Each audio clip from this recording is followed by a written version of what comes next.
એક મહત્વના સમાચાર છોટાઉદેપુરથી પ્રાપ્ત થઈ રહ્યા છે। છોટાઉદેપુરમાં આરોગ્ય અધિકારીની મોટી કાર્યવાહી। 3 તાલુકાના 9 કર્મચારીઓને કરાયા સસ્પેન્ડ। કમ્પ્યુટર કમ ડેટા ઓપરેટર એકાઉન્ટન્ટ તરીકે કામ કરતા કર્મચારીને સસ્પેન્ડ કરવામાં આવ્યા છે। 34 લાખથી વધુની રકમ ઉચાપત કરી હોવાનો આરોપ છે।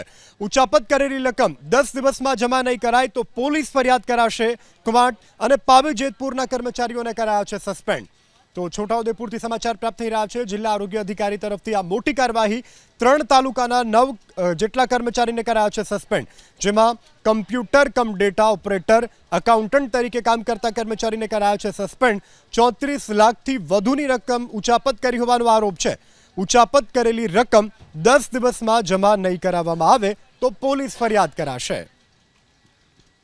ત્યાં અમને વધારે શંકા જે હતી એ આપણે જેતપુર, પાવી તાલુકો, છોટાઉદેપુર અને કવાંટ તાલુકામાંથી અમે કામગીરી પૂર્ણ કરી દીધેલી છે અને ત્યાં અંદાજિત લગભગ 9 જેટલા કર્મચારીઓ આ બાબતમાં ખોટી રીતે એનું દુરુપયોગ કરીને પૈસાની ઉચાપત કરેલ જણાય છે અને એની અંદાજિત રકમ જોવા જઈએ તો 35 લાખ જેવી આશરે થઈ ગઈ છે અને તમામ કર્મચારીઓને નોટિસ આપી એ પૈસાની માટેની અમે કામગીરી ચાલુ કરી દીધી છે અને ઘણા બધા કર્મચારીઓ ભરી પણ દીધી છે। અમુક કર્મચારી બાકી હોય તેને અમે પોલીસ સપોર્ટ કરીને પણ કામગીરી ભરપાઈ કરાવી ભવિષ્યમાં એની કામગીરી અમે કરવામાં આવે છે।